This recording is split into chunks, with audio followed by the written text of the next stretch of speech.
Bienvenue à ce webinaire du Réseau national des centres de ressources politiques de la ville. Bienvenue donc pour cette heure et demie que l'on va passer ensemble pour discuter des transitions et des contrats de ville. Nous sommes ravis de l'organiser. Donc, pour vous réexpliquer notre réseau national, nous avons des logiques de clubs. Je vais vous rappeler qui le compose.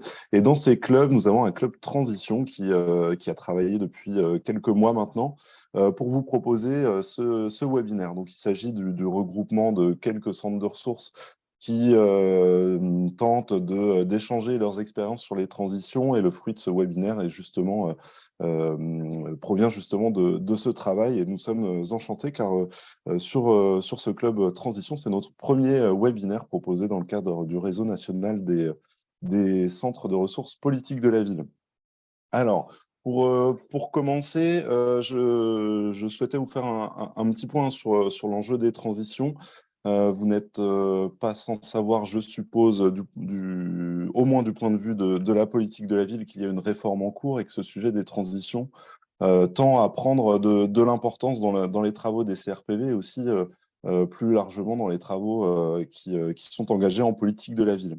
Alors cet enjeu des transitions, pourtant, il n'apparaissait pas dans la loi Lamy en 2014. Il y avait bien cette idée quand même de faire apparaître l'enjeu du développement durable, mais le législateur à l'époque n'avait pas conduit cette proposition au-delà des discussions en Parlement. Et puis le développement durable n'apparaît pas dans la loi Lamy votée le 21 février 2014.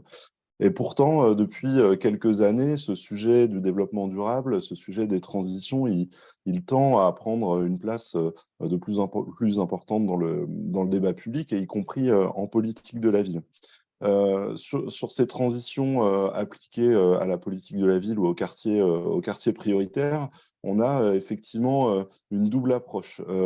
Première chose, on a ce qui apparaît comme des vulnérabilités renforcées face notamment aux problématiques du climat et aux logiques de transition, puisque dans les quartiers, la position et la structure même des quartiers, les grands ensembles, plutôt en périphérie et des villes et proches de zones économiques ou de zones industrielles en friche ou pas, pose déjà la question d'une vulnérabilité sur ce positionnement géographique, sur les îlots de chaleur, etc.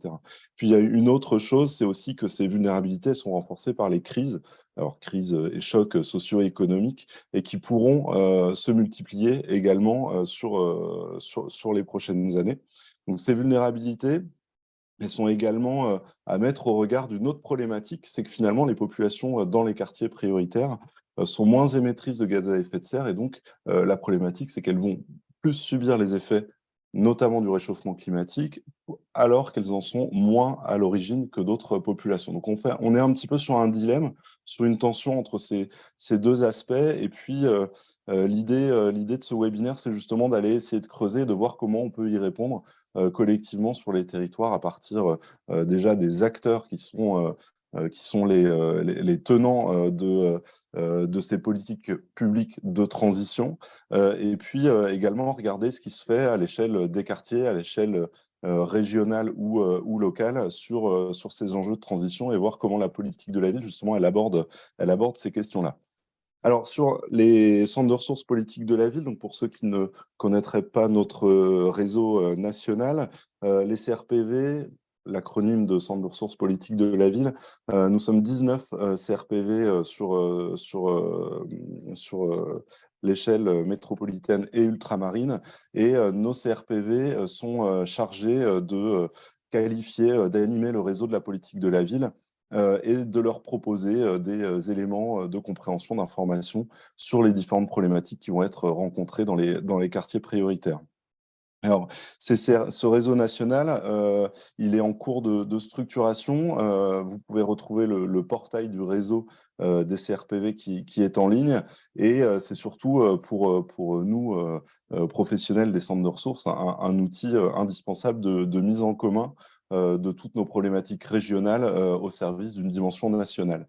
Et ce webinaire, il va justement nous permettre d'essayer de voir comment on s'est saisi localement et régionalement de cette problématique des transitions pour les mettre dans une contribution nationale qui avait été proposée à l'Agence nationale de cohésion des territoires, la NCT, en novembre 2021. Alors, sur le format des webinaires, donc n'hésitez pas à aller regarder sur YouTube, il y a quelques replays. Ce format des webinaires, on les veut assez courts, 1h30, on vous propose aujourd'hui. Et l'idée, c'est d'aborder quelques sujets, des éléments clés pour ensuite que vous puissiez, chacun de votre côté, de la région d'où vous venez, pouvoir puiser dans le stock de ressources que nous mettons à disposition sur nos sites internet respectifs. Donc là, ce sera une porte ouverte vers d'autres ressources et c'est pour ça qu'on choisit des formats assez courts sur ces différents sujets. Alors, sur le programme du jour, on vous propose donc une première intervention plutôt de cadrage pour vous montrer déjà le réseau qui existe au niveau des problématiques des politiques publiques de transition. Et on a le plaisir d'inviter pour ça un autre réseau cousin, c'est le RAR qui vous sera proposé tout à l'heure à être présenté par Nadège. Ensuite, justement, on va aborder quand même quelques éléments sur le climat. Et comme on n'a pas de vision nationale à vous proposer, on a proposé un zoom assez original sur les Hauts-de-France avec un focus sur un dispositif qui s'appelle les ambassadeurs de développement durable. Et puis derrière, on ira vers vous proposer la lecture de notre contribution qui était justement publiée, j'en parlais tout à l'heure, en 2021, pour ensuite aller vers les expériences menées sur les territoires avec la métropole d'Aix-Marseille. José qui sera là pour vous proposer des éléments sur ce qui est fait sur les QPVR à Marseille. Et puis Frédéric Frénard qui reviendra aussi sur les expériences menées sur la Bretagne et les Pays de la Loire dans le cadre des missions de Réseauville. Alors pour terminer, un petit point très rapide d'actualité pour ceux qui ne seraient pas acculturés à la politique de la ville. Donc la politique de la ville, on est dans une situation un petit peu particulière en ce moment, puisque je vous l'ai dit en introduction, nous avons une loi qui date de 2014 avec première séquence de contrat de ville qui se termine au 31 décembre 2023. Et donc des contrats de ville qui ont été signés en 2015, qui ne prenaient pas en compte ou peu cette spécificité du développement durable. Et puis là, nous allons sur des nouveaux contrats qui devraient durer de 2024 à 2030 et avec des orientations gouvernementales qui devraient arriver assez rapidement, espérons-le. Et dans ces premières annonces, le ministre a également fait part de la volonté d'aller sur 4 sujets, dont celui des transitions. Donc, je vous les rappelle, un sujet qui doit être creusé dans les prochains contrats de ville, c'est celui de l'emploi et du développement économique. L'enjeu des transitions qui doit transparaître dans les prochains contrats de ville, celui de l'émancipation, et on peut y mettre tout ce qui va concerner plutôt la cohésion sociale, et un enjeu de sécurité dans les quartiers prioritaires. Donc autour de ces 4 grands axes, les contrats de ville devraient se construire tout au long de l'année. C'est pour ça qu'on souhaitait organiser ce webinaire sur les transitions pour déjà proposer des ressources à tous ceux qui, demain, rédigeront les contrats de ville. Et les contrats de ville, il n'y a pas que les chefs de projet politique de la ville qui les écrivent, mais c'est bien une politique transversale. Donc, ce qui nous paraît assez important aussi, c'est de porter cette volonté de co-construire la politique de la ville en interservice, en intercollectivité avec les habitants. Et je pense que c'est comme ça qu'on aura des contrats de ville de très bonne qualité qui seront peut-être plus durables que ceux qu'on a pu avoir sur les précédents contrats.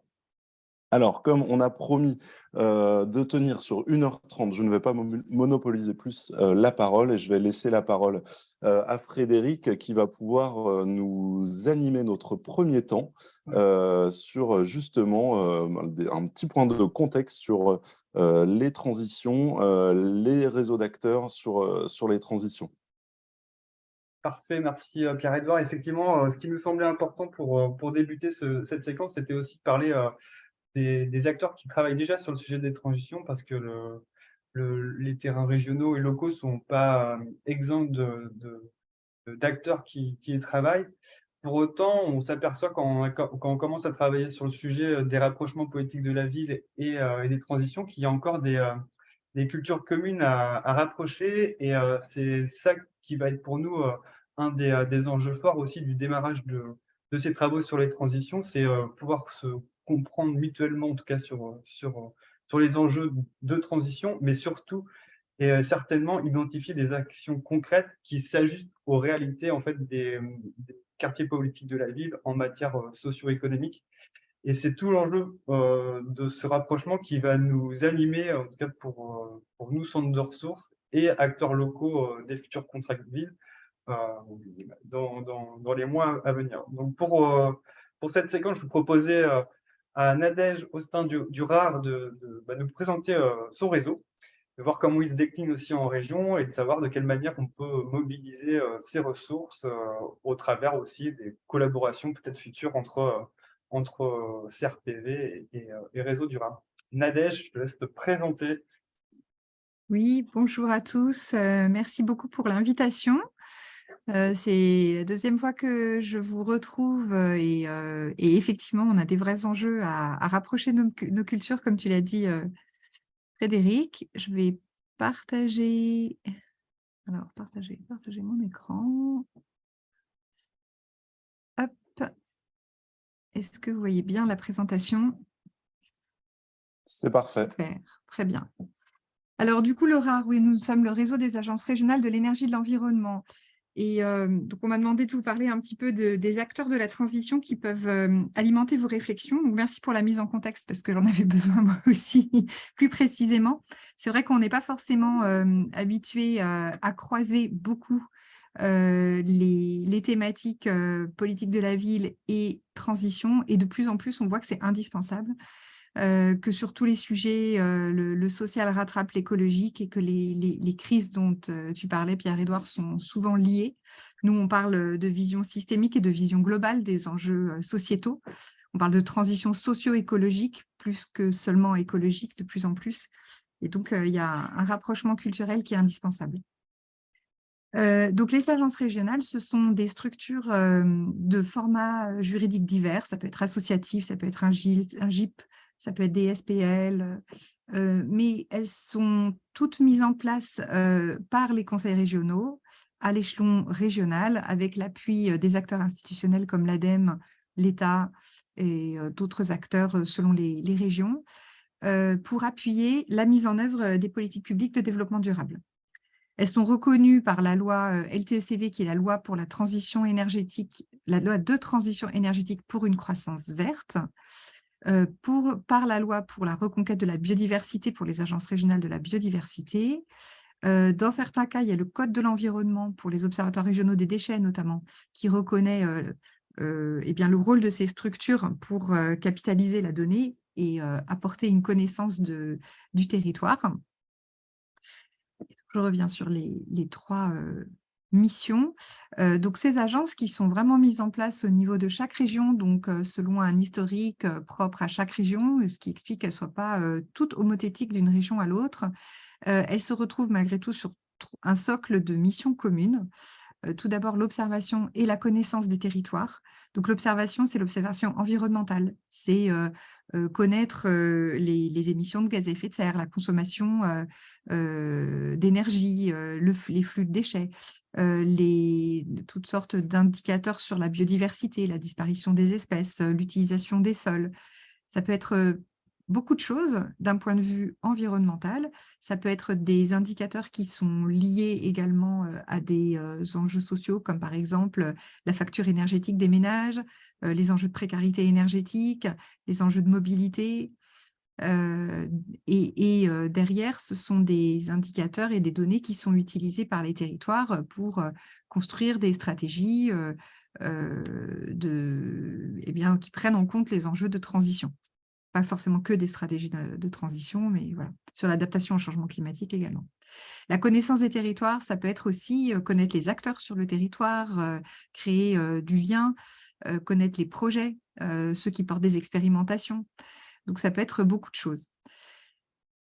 La deuxième mission, c'est l'appui méthodologique aux acteurs des territoires. Les agences créent de la méthodologie quand il n'y en a pas, ou alors relaient des des méthodos de travail qui sont efficaces pour mener les changements sur le territoire. Le plus gros frein à la transition socio-écologique, c'est les freins au changement, c'est sortir du système tel qu'il est construit aujourd'hui, aller sur d'autres choses, sortir de la boîte. Et ça, c'est extrêmement difficile. Il faut détricoter quelque chose qui est tricoté très serré. Et donc, il y a des méthodes pour accompagner les acteurs vers ça. Donc, ce n'est pas forcément évident. Donc, les agences régionales peuvent apporter cet appui méthodologique sur des sujets spécifiques. Et le troisième axe, c'est la transmission, la diffusion. Elles ont vraiment un rôle, comme un centre de ressources, CRPV, vous connaissez, de diffusion de l'information, de création de liens. Et donc, sur chacun des sites de ces agences, vous retrouverez toutes sortes de ressources qui sont produites pour être diffusées et partagées. Les agences régionales, je ne l'ai pas dit, mais ce sont des structures qui évoluent dans le domaine du parapublic, donc qui sont financées en grande majorité par des fonds publics. Et donc, leur production rentre dans des missions d'intérêt général et sont très, très souvent réutilisables. On aime juste bien que les sources soient citées, mais voilà, c'est ouvert, au contraire.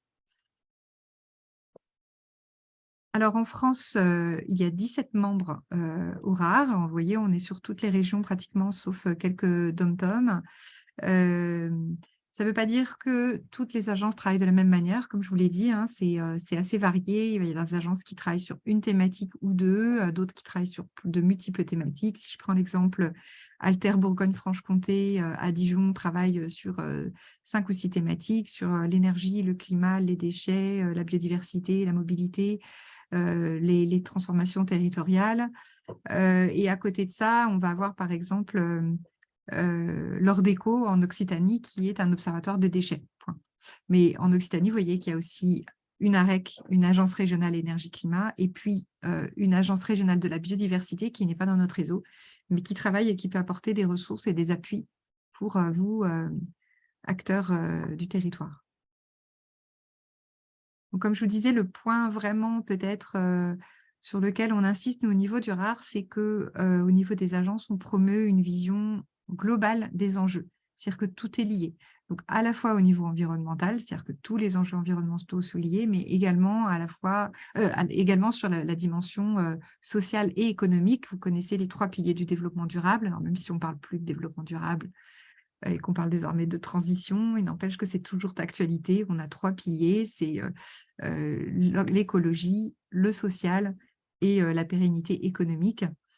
Et donc tout ça, ça se lie dans notre société et les enjeux sont à comprendre de manière globale. Donc c'est toute la complexité de l'approche. Au niveau du RAR, on porte comme valeur que la transition vient des territoires. Donc, certes, il faut un cadrage national des ambitions pour aller chercher, aller élever un petit peu tout le monde et montrer où on veut aller.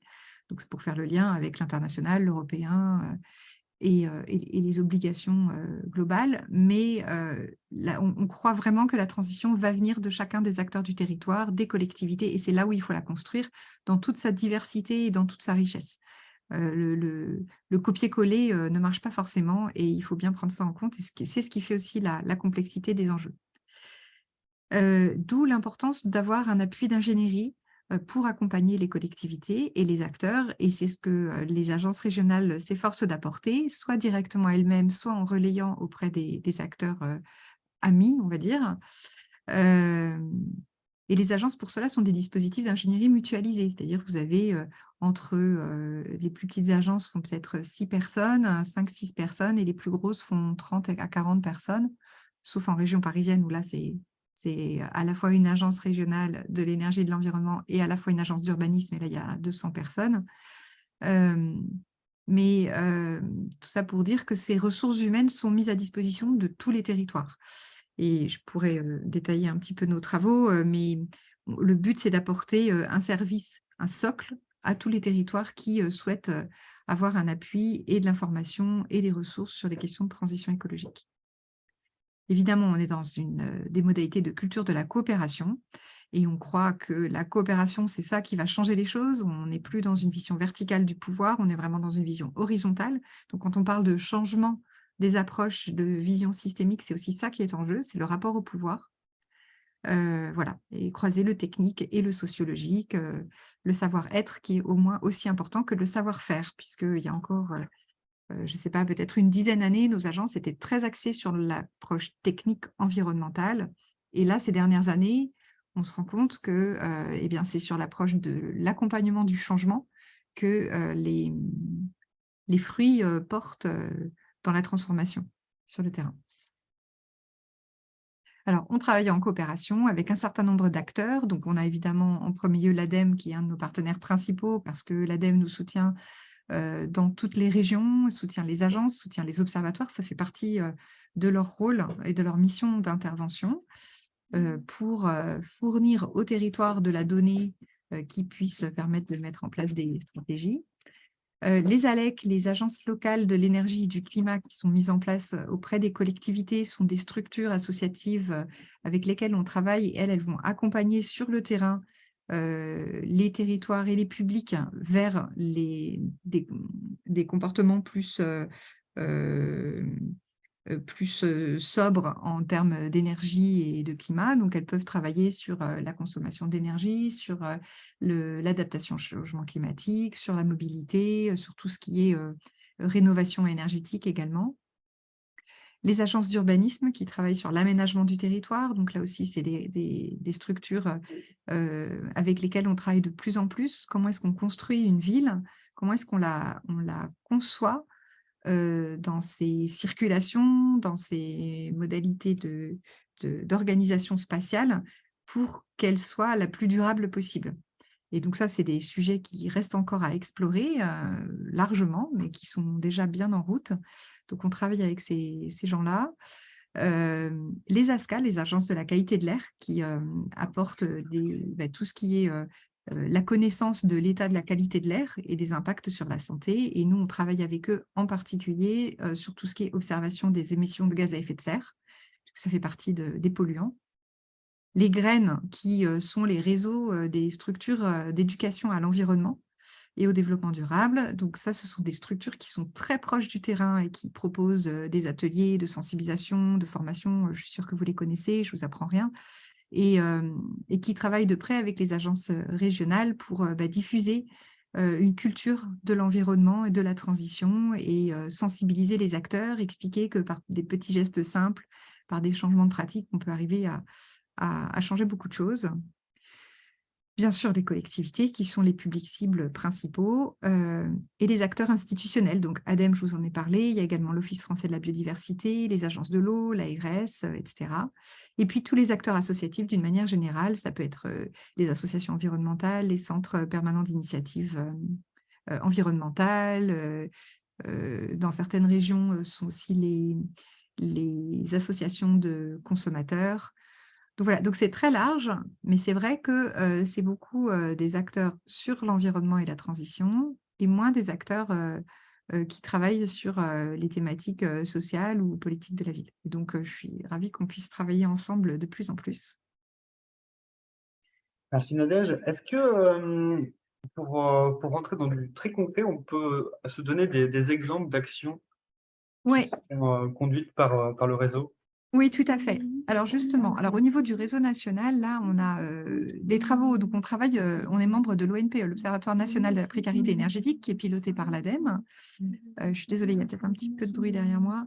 Ça va passer.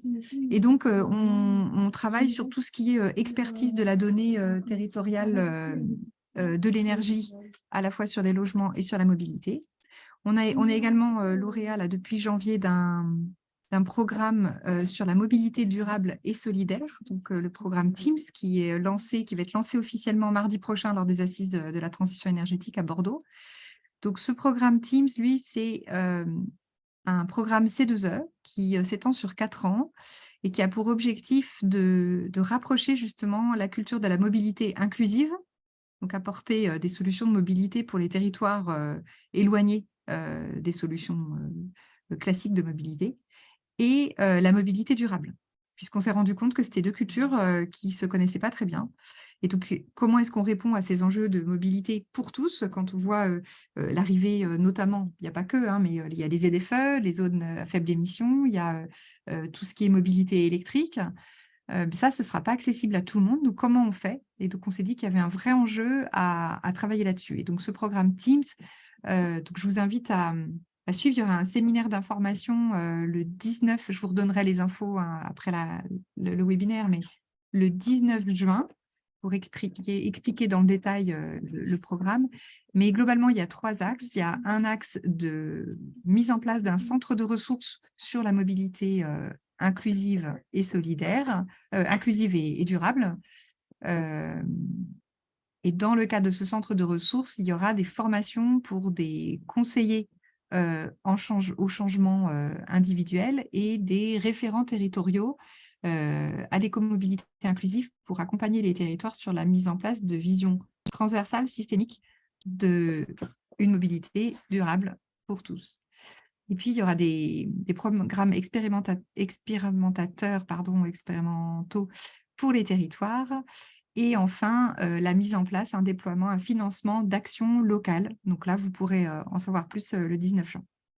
Donc ça, c'est les 2 gros projets qu'on a sur le sujet de la sobriété au niveau du RAR. Et au niveau des agences, elles ont d'autres projets un petit peu plus concrets. Donc, par exemple, dans les Hauts-de-France, Pierre-Édouard, tu parleras des ambassadeurs. Il y a tout un travail d'animation du réseau des plans d'alimentation territoriaux. Ils apportent également de la méthodologie sur tout ce qui est dialogue territorial. Comment est-ce qu'on promeut l'acceptabilité d'un projet d'énergie renouvelable, mais ça peut être n'importe quel projet. Comment est-ce qu'on met autour de la table les acteurs et qu'on crée du dialogue, parce que dans nos sociétés actuelles, on a aussi un enjeu de recréer le dialogue et d'arriver à co-construire sans se mettre dessus les uns les autres. Comment est-ce qu'on arrive à appréhender le regard de l'autre et comment est-ce qu'on replace le non de démarrage comme un début de dialogue, comme certains philosophes l'ont dit, plutôt qu'une porte fermée définitive. Donc ça aussi, ça fait partie des enjeux des agences. Il y a des travaux, par exemple, en Bourgogne-Franche-Comté sur l'adaptation au changement climatique. Donc là, ça va être il y a eu des travaux j'arrive jamais avec ce mot-là, expérimentaux, j'y arrive pas, expérimentaux sur l'adaptation, c'est-à-dire en termes de ressources en eau, par exemple, on prend un bassin versant, on fait des modélisations des ressources en eau à 50 ans et on met les acteurs autour de la table. Donc, c'est les acteurs institutionnels, c'est les acteurs professionnels et c'est aussi les citoyens. Et on crée le dialogue entre eux pour leur demander comment ils voient leur territoire demain et qu'est-ce qu'ils mettent en termes de priorité en avant. L'écomobilité inclusive, c'est parti de Aura2E, donc notre agence en Auvergne-Rhône-Alpes qui avait un projet qui s'appelait Pandora et qui a expérimenté la mise en place de solutions durables auprès des publics précaires. Et donc, l'extension de ce travail exploratoire, tiens, cette fois-ci, j'y suis allée, c'est pas le même mot, c'est Teams, le programme Teams dont je vous ai parlé. L'éducation à l'environnement, alors ça a été plus fort il y a quelques années dans les agences, mais il y en a encore quelques-unes qui y travaillent, notamment en PACA. Elles ont l'agence Arbre Sud, qui est une agence régionale de la biodiversité, membre du RAR, a un gros travail d'éducation à l'environnement, c'est-à-dire appuyer les acteurs locaux de l'éducation à l'environnement dans leur programme de sensibilisation auprès de tout type de public, et les jeunes et les moins jeunes. En Nouvelle-Aquitaine, par exemple, il y a des travaux, donc là, ça va être plus la donnée, puisque la spécialité de l'agence Nouvelle-Aquitaine, c'est vraiment l'observation, moins l'accompagnement méthodo hors observation. Mais par contre, ils sont assez en avance sur tout ce qui est connaître les lieux de la précarité. Donc, comment est-ce qu'on exploite les données aujourd'hui qui sont assez disparates et qui ne sont pas faciles à capitaliser encore. On va vers des mondes où il y a plus en plus de données fines disponibles à tous, partout, ce qui pose d'autres questions éthiques. Mais pour nous, on a un enjeu à récupérer cette donnée et comprendre où sont les lieux où il faut travailler sur la précarité énergétique, à la fois en logement et à la fois en mobilité. Il y a des travaux également, notamment en Normandie et dans les Hauts-de-France, et puis un petit peu ailleurs, mais surtout dans ces 2 régions, où ils sont très en avance sur tout ce qui est capacitation des citoyens. C'est-à-dire comment est-ce qu'on remet le citoyen dans la question de la transition, comment est-ce qu'on les implique. Et autant sur toutes les activités. Là, vous l'avez dit en introduction, il y a quand même un enjeu sur le rôle des citoyens dans les quartiers politiques de la ville. Autant la transition est un super levier pour ça, parce que ça a du sens pour les gens. Ils ont envie d'y aller. Et du coup, les mobiliser pour leur réexpliquer en quoi ils ont du pouvoir et ils peuvent s'investir sociétalement pour changer les choses, ou même rien qu'à leur niveau apporter un petit plus. Et c'est ultra moteur et c'est très utile et c'est indispensable justement pour que les transformations, nos changements systémiques dont nous avons absolument besoin, mais qui sont extrêmement difficiles à atteindre, soient acceptés. Donc, c'est aussi en remettant les citoyens au cœur du process. Et puis, il y a des travaux également. Alors, je pourrais alimenter cette slide, si tu veux, Frédéric, avec des exemples concrets, pardon, décidément aujourd'hui. Mais je n'ai pas eu le temps de vraiment regarder avec mes agences pour qu'ils remontent les noms précis de leurs projets. Mais voilà, tout ce qui est bien-être et santé lié à l'environnement, c'est pareil, c'est au centre des préoccupations et c'est une manière de remettre le citoyen au cœur des sujets de transition. Parce que quand on parle de santé, on parle de qualité de l'air, on parle de qualité de la vie, d'alimentation. Et quand on tire le fil, on arrive sur des sujets globaux, environnementaux et sociétaux. Merci Nadège pour ce tour d'horizon, on va dire à 360 des ressources et de ce que tu peux nous apporter en tout cas en termes d'appui. Je trouve que ton expression, Pierre-Edouard, tout à l'heure en introduction de cousin est vraiment bien située parce qu'effectivement, en tout cas, je me reconnais beaucoup en tout cas dans les travaux et je me dis qu'on a encore vraiment beaucoup de choses à faire ensemble pour pouvoir justement améliorer nos compréhensions mutuelles, en tout cas des sujets, pour pas passer à côté d'inégalités ou de vulnérabilités qu'on aurait mal situées, parce que tu l'as apporté tout à l'heure comme exemple, les ZFE par exemple, qui sont un très une bonne approche en tout cas pour des centres-villes, mais parfois peuvent pénaliser aussi des publics qui peuvent être moins concernés ou qui ont des difficultés d'adaptation du fait de leurs revenus, parce que c'est aussi ça qu'il va falloir prendre en compte dans nos sujets, c'est la capacité de tout à chacun de pouvoir effectuer les transitions avec une certaine forme de justesse, entre guillemets. Et donc, c'est là aussi où je pense qu'on a des choses à apporter voilà, pour mesurer tout ça. Donc, moi, ce que je retiens aussi, c'est la question de la donnée. Effectivement, on a beaucoup de données sociales, on a de la donnée environnementale, on n'arrive pas toujours à bien les croiser, donc ça va être un enjeu aussi peut-être pour demain. La dimension participation, c'est un enjeu des quartiers depuis déjà un petit moment, donc voir de quelle manière on peut aussi impliquer davantage les habitants.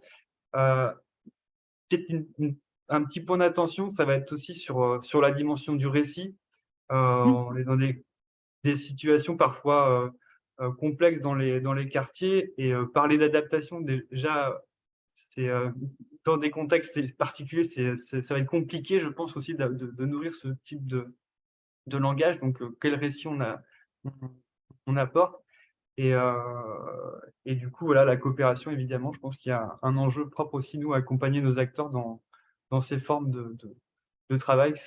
On n'est pas non plus éloigné du sujet, mais ça mérite de travailler aussi sur des visions communes, des projets de territoire. Donc, voilà.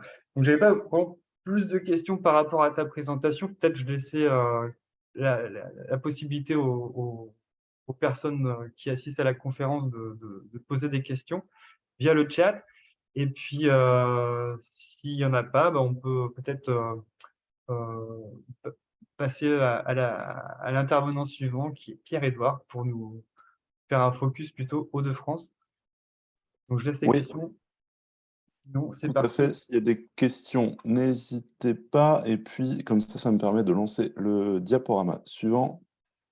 Il y a Swazig qui demandait le nom des agences régionales. Alors, elles n'ont pas un nom homogène et c'est vrai que je n'ai pas fait une carte ou une liste avec toutes les agences, mais si vous allez sur le site web du RAR, vous les avez toutes en fonction des régions. Et il y a aussi beaucoup plus de ressources que tu les as évoquées. Vraiment, c'est très, très riche comme réseau. Donc, n'hésitez pas à passer la porte du site web et à aller rencontrer aussi vos agences. Donc, sans transition, on passe à Pierre-Edouard, du coup, pour nous parler d'une expérience des Hauts-de-France.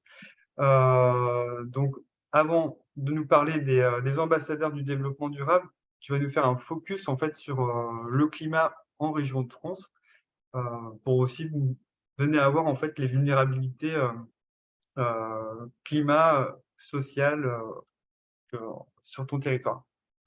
Tout à fait. Alors, en fait, c'est un peu particulier puisque je suis directeur adjoint de l'IREF, mais je suis aussi ambassadeur du développement durable pour le CERD. Et en fait, je voulais profiter de ce statut d'ambassadeur du développement durable pour montrer ce qu'on peut proposer au territoire en tant qu'ambassadeur sur les Hauts-de-France et qui peut également vous donner des idées sur ce que vous pouvez faire sur vos territoires. Donc, les ambassadeurs du développement durable, c'est tout simplement des personnes bénévoles qui ont rencontré le CERD. Donc le CERD, c'est le Centre Ressources Développement Durable qui fait justement partie du RAR, qui est notre cousin régional, puisque c'est un GIP également comme l'IREV. Et puis, les ambassadeurs ont vocation à aller délivrer les messages sur le développement durable sur l'ensemble du territoire. Alors, du côté de l'IREV, nous, ce qui est assez intéressant, c'est qu'on saisit des ambassadeurs du développement durable pour pouvoir justement aller dans les centres sociaux, sur les comités de pilotage politique de la ville, sur les réunions avec les élus, pour aller porter justement les messages sur les transitions à notre réseau de la politique de la ville. Et du point de vue de l'IREP, c'est aussi assez intéressant parce que ça nous permet d'aller voir d'autres réseaux qui sont habituellement absents du petit cercle de la politique de la ville, mais aussi pour aller montrer justement les vulnérabilités renforcées qu'on peut rencontrer en quartier. Donc voilà, c'est un jeu qui est assez intéressant avec le CERD où finalement l'un et l'autre, on arrive à s'articuler et à mieux articuler les politiques publiques. Alors, ces interventions des ambassadeurs du développement durable, l'idée, c'est d'avoir des kits clés en main, qu'on ait une centaine sur les Hauts-de-France à pouvoir décliner, soit sur des interventions très courtes, 10 minutes, ce que je vais vous faire ici, soit des interventions plus longues, des interventions très ouvertes, notamment sur des stands dans des fêtes de quartier. Ça peut être, je vous le disais, dans les centres sociaux, ça peut être au cours de conseils communautaires avec des élus des agglomérations. Voilà, il y a tout public. Et l'idée, c'est qu'on puisse répondre sur des données fiables sur le climat dans les Hauts-de-France. Alors, cet exemple, il va concerner les Hauts-de-France, mais ce qu'il faut vous dire, c'est que je suppose que dans les autres agences, vous trouverez également des ressources pour avoir cette vision régionale du climat. Alors, pour reprendre rapidement, le diaporama que j'ai, c'est justement celui d'un ambassadeur de développement durable qu'on peut développer pour tout public, pour un grand public, et ça permet également de cadrer un petit peu le propos. Aujourd'hui, ça fait toujours du bien de se rappeler, même si on est alerte sur les sujets, mais ça fait toujours du bien de se rappeler. Alors, je vais commencer déjà par une donnée sur la définition du climat par rapport à la météo. Alors je ne sais pas dans les autres régions, mais nous avons eu une météo assez pluvieuse en mai. Mais il ne faut pas confondre justement le climat et la météo. La météo, c'est vraiment l'instantané du temps qu'il fait à l'extérieur. Et puis le climat, ce sont plutôt des valeurs moyennes sur une longue période. Donc, de rappeler ça, ça permet aussi déjà de se dire qu'on est en prise avec un mouvement de long terme sur le climat qu'il faut regarder justement avec précision sur des données assez longues et que ce n'est pas en un mois ou même un an qu'on arrive à percevoir des changements de ce climat. Alors pourtant, pour autant, ce climat qui a vocation à être regardé sur un temps long, on peut déjà relever des réalités vécues, d'événements climatiques majeurs ces dernières années et qui nous incitent à penser que le changement est déjà à l'œuvre. Alors si je prends l'exemple des Hauts-de-France, vous m'excusez pour les autres régions, on a eu quand même quelques phénomènes ces dernières années. Là, le diaporama, il n'a pas été mis à jour sur les 3 dernières années, mais on pourrait en trouver d'autres. Mais on a des phénomènes majeurs de société. La canicule de 2003, vous en souvenez tous, ça a marqué les esprits. Et puis, des phénomènes récurrents, d'ampleur, qui ont tendance à s'accumuler. Donc là, sur les photos, ceux qui ne connaissent pas la région, vous avez par exemple un blocos à Lefrancouc qui tombe et qui progressivement se fait rattraper par la mer. On a une problématique sur le Hauts-de-France de trait de côte qui a tendance à s'éroder très vite, et ce qui pose ensuite des questions sur les villes qui sont justement en grande proximité avec la mer du Nord et la Manche.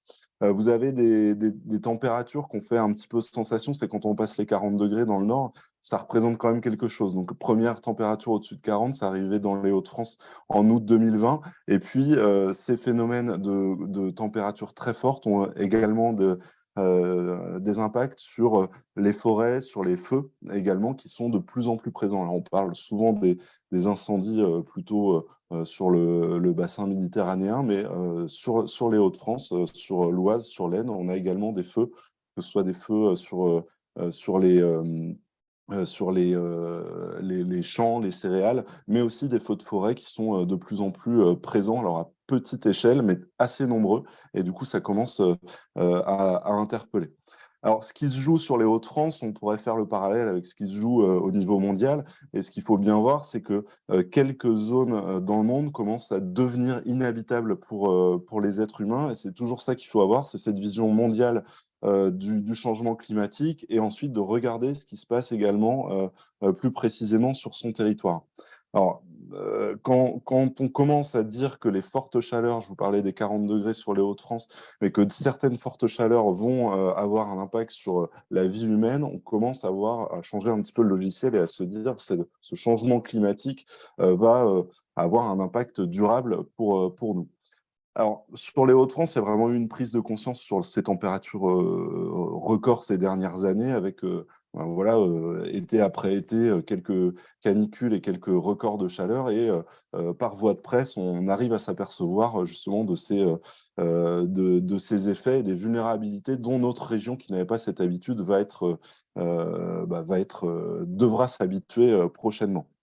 Alors, si on regarde les travaux du CERT, ce qui est intéressant, c'est qu'on peut retrouver les vulnérabilités en région qui vont nous concerner. Je vous conseille également pour les autres, ceux qui ne sont pas de la région de France, mais également de regarder quelles sont les vulnérabilités renforcées de vos régions, pour essayer de savoir, à travers les PCAET notamment sur les collectivités, mais d'essayer d'identifier là où ça peut impacter également les habitants des quartiers prioritaires pour ce qui nous concerne. Donc sur la région Hauts-de-France, vous avez les risques côtiers avec justement les grandes villes du littoral, Dunkerque, Calais, Boulogne-sur-Mer, qui vont être assez impactées. Je vous en parlais sur la forêt, sur la biodiversité, sur les zones humides. Et également, un point d'attention qui a été assez abordé ces derniers temps sur les Hauts-de-France et notamment sur la métropole de Lille, c'est celui des vagues de chaleur et des canicules, avec notamment des effets sur les îlots de chaleur qu'on rencontre assez précisément sur les grands ensembles, et qui vont fortement concerner les habitants des quartiers prioritaires.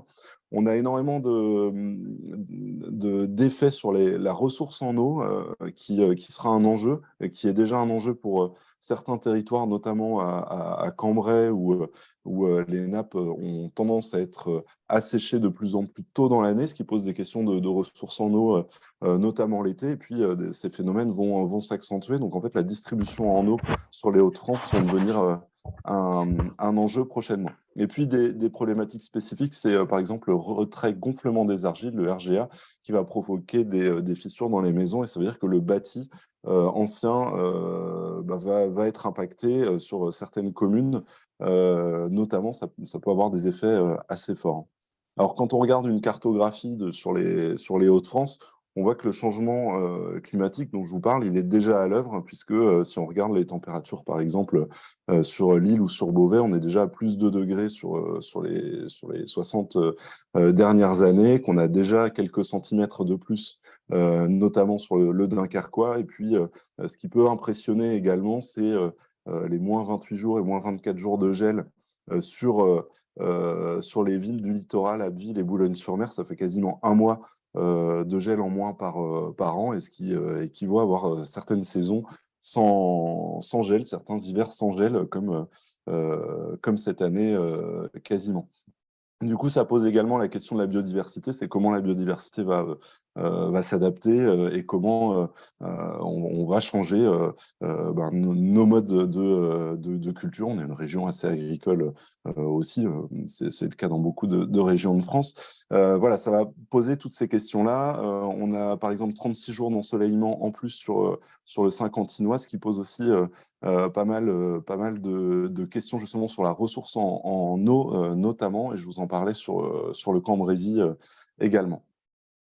Donc, je vous en parlais des conséquences sur la biodiversité. Et puis, derrière, on va avoir des interrogations forcément sur les causes de ce changement climatique.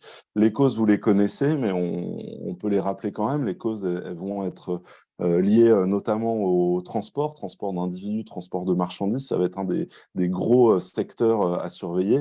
Ça va être lié à nos modes de consommation et d'alimentation, avec le secteur agricole qui va être basé beaucoup sur un système productiviste. On a les ressources en minerais, on a le plastique, on a la consommation des data centers. Tout ça, ça va avoir des effets sur les gaz à effet de serre. Et du coup, tout l'enjeu, ça va être d'essayer de contracter cette consommation de gaz à effet de serre.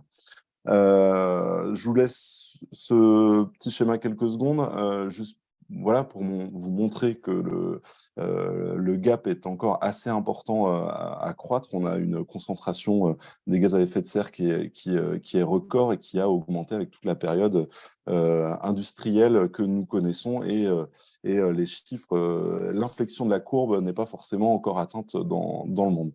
Alors, si on prend les Hauts-de-France, on a par exemple ce schéma qui reprend les émissions en région, les émissions de gaz à effet de serre, qui nous permettent aussi de nous donner un cap, notamment avec le SRADET, sur comment faire baisser ces émissions régionales. Avec une spécificité sur les Hauts-de-France, c'est les industries manufacturières qui sont devant les transports. Ce qui n'est pas le cas sur toutes les régions. Je pense que c'est les transports qui sont en tête sur les autres régions, mais c'est dû à notre bassin industriel assez important. Ce qui est intéressant de noter, c'est que toutes ces émissions sont en baisse, sauf celle du transport, et celle du transport est fortement liée, notamment au transport individuel. Donc sur les Hauts-de-France, il faut voir que chaque secteur d'émissions de gaz à effet de serre est plutôt dans une tendance à la baisse si on enlève le transport, et notamment le transport individuel. Et ce qui va poser la question, comme on en parlait tout à l'heure, celle des mobilités durables et inclusives.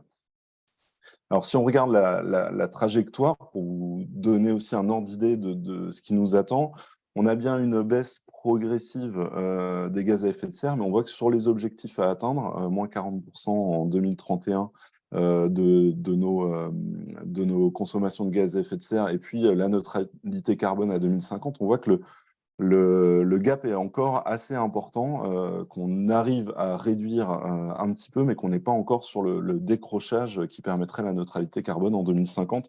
C'est vrai sur les Hauts-de-France, je n'ai pas les chiffres sur les autres régions, mais voilà, c'est un point d'attention qu'on a tous, c'est-à-dire qu'on a des objectifs très ambitieux de réduction des gaz à effet de serre et de la neutralité carbone, mais nous n'avons pas encore infléchi suffisamment la courbe pour y parvenir.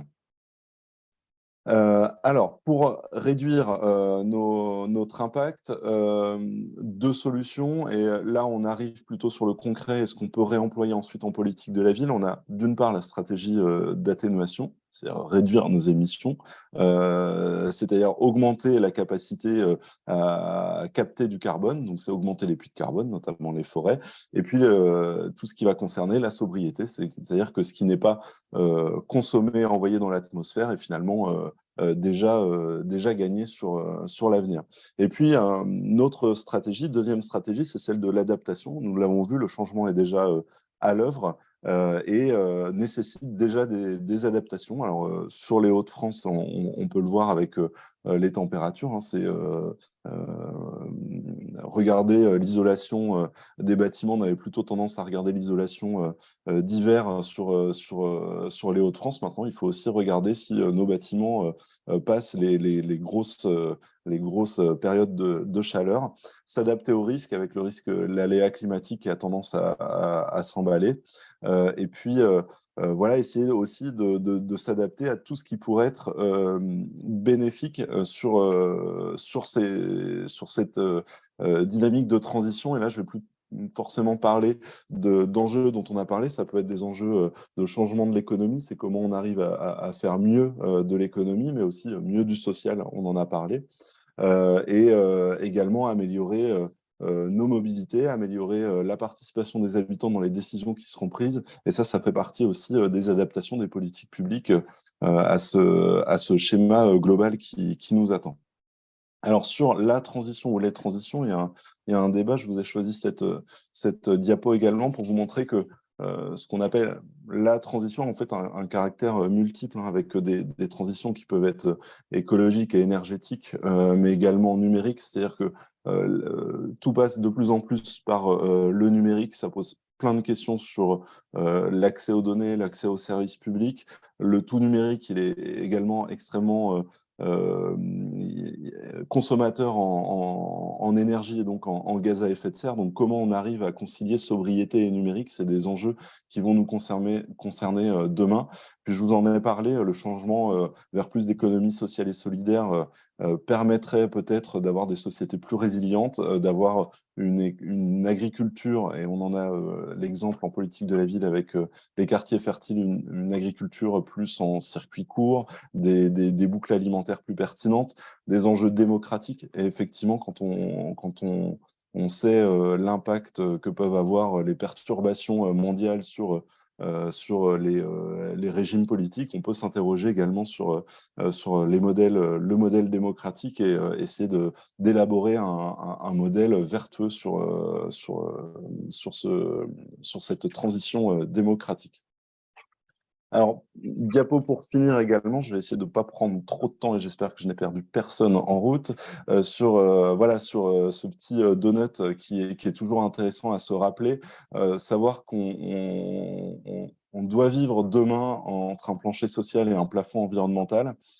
Et que du coup, ce plancher social, il n'est pas lié que à des problématiques écologiques, mais qu'il vient également réinterroger tout ce qui va être égalité, les inégalités sociales, l'égalité des sexes, tout ce qui va être les données de santé, de résilience, d'éducation. Et je trouve que c'est assez intéressant pour montrer que ce changement climatique et plus largement les transitions nous rappellent l'enjeu également d'être meilleur de notre point de vue sur le social, sur l'économique, et que finalement, tout est lié, mais tout le monde doit être tiré dans le même sens et on doit articuler l'ensemble des thématiques dans une vision systémique.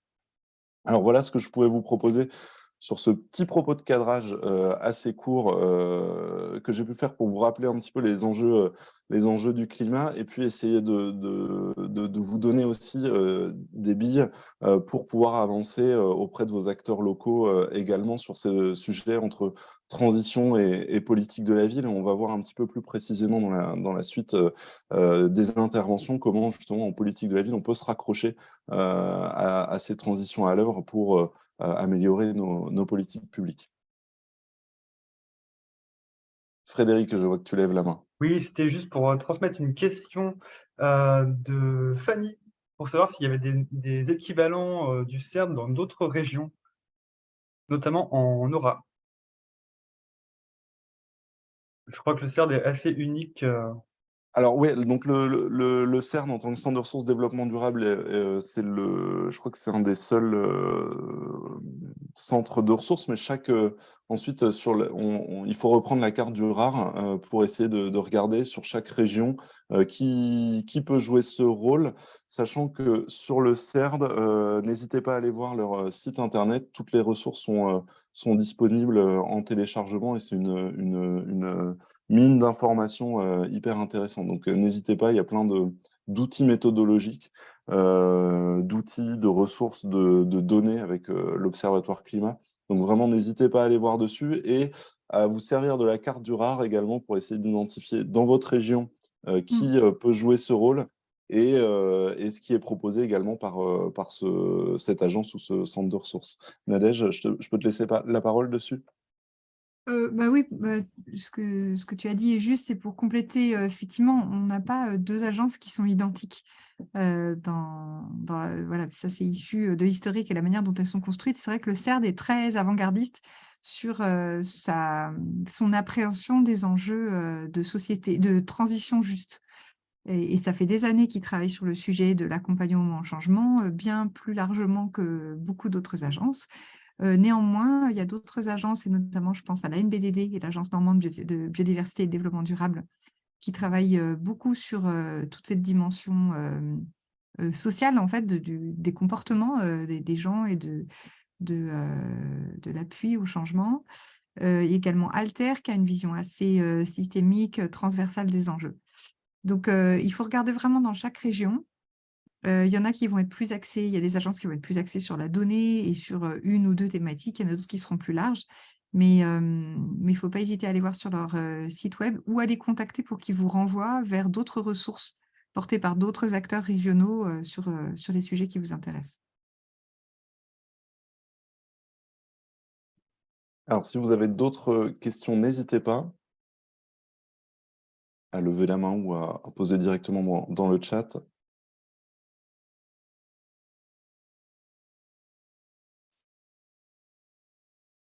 Alors, s'il n'y a pas de questions, je vous propose que l'on puisse continuer. On vous en parlait, donc les centres de ressources ont publié il y a maintenant 2 ans une contribution sur la politique de la ville et les transitions.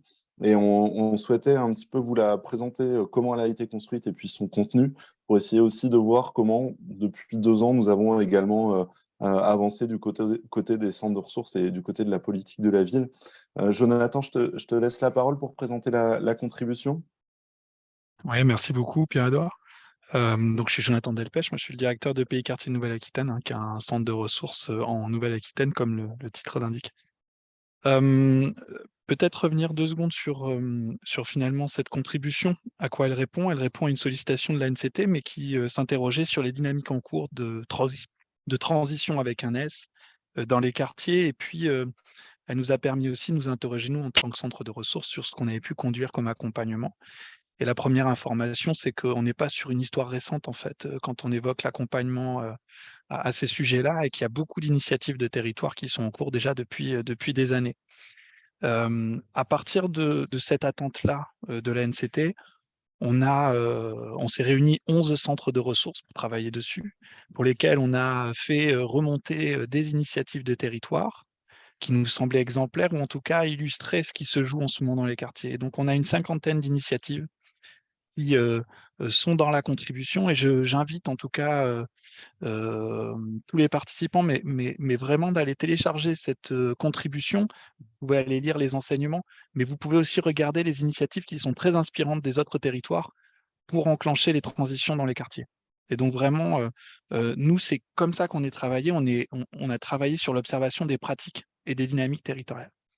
Et à partir de ce travail de croisement entre les différentes initiatives et puis aussi notre expérience d'accompagnement auprès des acteurs, on a identifié différents enseignements.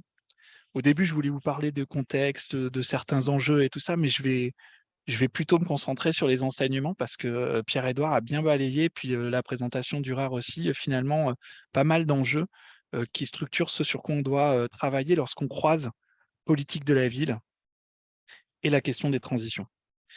Il y a un premier enseignement, mais je vais passer très vite dessus, c'est le fait qu'on ait eu beau travailler quand même pendant un long moment, on n'a pas réussi à se mettre tout à fait d'accord sur le périmètre du champ des transitions sur lesquelles il fallait qu'on travaille. Et très vite, on s'est dit: «Bon, tant pis, finalement, est-ce que ce périmètre, il est très important?» Quand je parle de périmètre, c'était on s'est contraint à la transition écologique et sociale. Or, certains travaillaient sur la transition aussi du numérique, d'autres sur la transition démocratique, d'autres sur la transition, et on s'est rendu compte que le champ était extrêmement vaste et que finalement, c'était peut-être pas ça qui était le plus important, mais c'était plutôt ce qui était sous-jacent à notre posture, qui était celle de l'envie d'agir. Et que finalement, le consensus, il était beaucoup plus sur l'envie d'agir, pas forcément sur les termes qui étaient mobilisés, notamment parce que les transitions, il y avait peut-être un côté un peu doux, pas assez, qui décrivait pas assez une réalité finalement d'un choc qui s'impose à nous.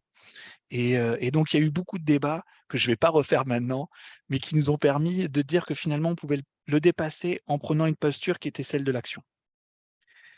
Une fois qu'on a raconté ça, il faut quand même se dire que les transitions, c'est de passer d'un point A à un point B et que forcément, lorsqu'on doit, travailler à l'échelle de son quartier, même à des échelles parfois plus macro, bah, il faut comprendre un peu ce qu'est le point A et je trouve que Pierre-Édouard, tu nous as, dans ta présentation, mis quand même des éléments assez clairs du point A, mais et il faut imaginer le point B et c'est pas toujours, évident et ça, c'est une première difficulté quand on aborde les transitions, c'est qu'on est dans un modèle qui doit se transformer sans avoir, en tout cas, une vision absolument claire de c'est quoi le modèle demain, du quartier, politique de la ville, qui serait complètement résilient, incroyable.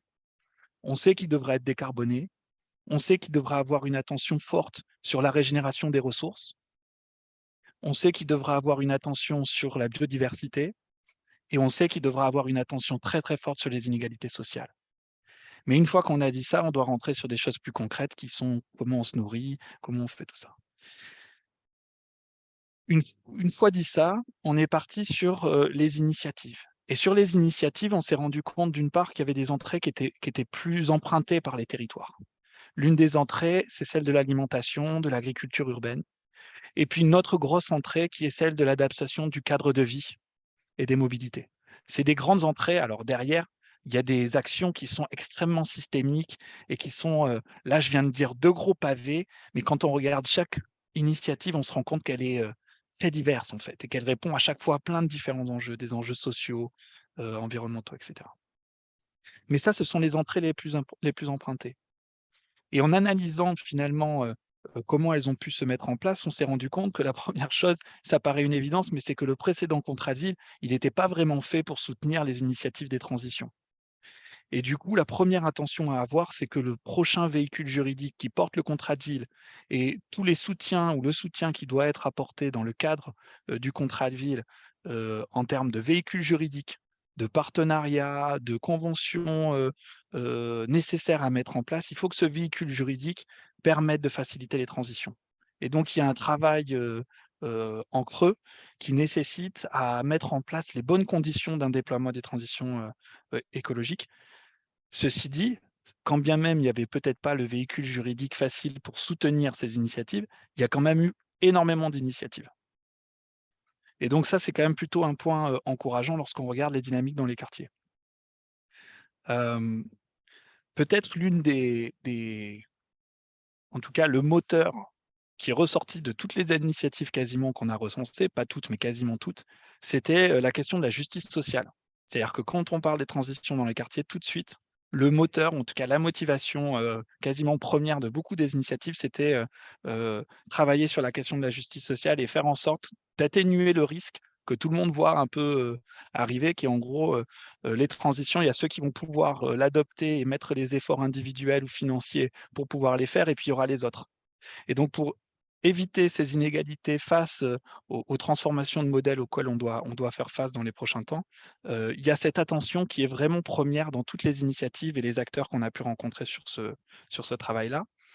Hem et la deuxième chose, c'est on s'est posé la question, bah, du coup, finalement, est-ce que l'ingénierie, territoriale, de la politique de la ville, elle elle était, en capacité d'accompagner ces phénomènes?